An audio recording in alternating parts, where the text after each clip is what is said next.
Chapter 5. The Princess Lets Well Enough Alone. When she woke the next morning, the first thing she heard was the rain still falling.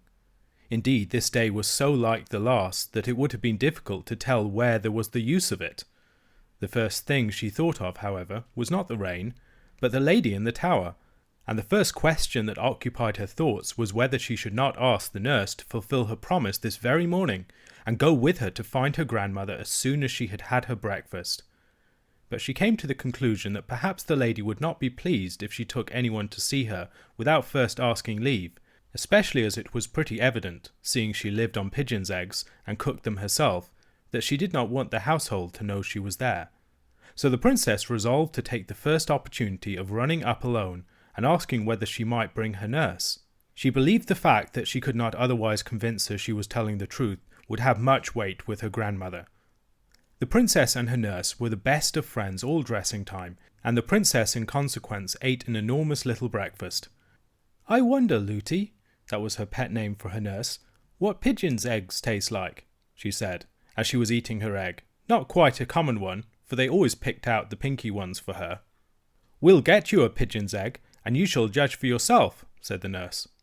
"Oh, no, no," returned Irene, suddenly reflecting that they might disturb the old lady in getting it, and that even if they did not, she would have one less in consequence. "What a strange creature you are," said the nurse, "first to want a thing and then to refuse it." But she did not say it crossly, and the princess never minded any remarks that were not unfriendly. "Well, you see, Lootie, there are reasons," she returned and said no more, for she did not want to bring up the subject of their former strife, lest her nurse should offer to go before she had had her grandmother's permission to bring her. Of course she could refuse to take her, but then she would believe her less than ever. Now the nurse, as she said herself afterwards, could not be every moment in the room, and as never before yesterday had the princess given her the smallest reason for anxiety, it had not yet come into her head to watch her more closely. So she soon gave her a chance, and the very first that offered, Irene was off and up the stairs again. This day's adventure, however, did not turn out like yesterday's, although it began like it, and indeed today is very seldom like yesterday, if people would note the differences, even when it rains. The princess ran through passage after passage, and could not find the stair of the tower. My own suspicion is that she had not gone up high enough, and was searching on the second instead of the third floor. When she turned to go back, she failed equally in her search after the stair. She was lost once more. Something made it even worse to bear this time, and it was no wonder that she cried again. Suddenly it occurred to her that it was after having cried before that she had found her grandmother's stair. She got up at once, wiped her eyes, and started upon a fresh quest. This time, although she did not find what she hoped, she found what was next best. She did not come on a stair that went up, but she came upon one that went down. It was evidently not the stair she had come up, yet it was a good deal better than none, so down she went, and was singing merrily before she reached the bottom.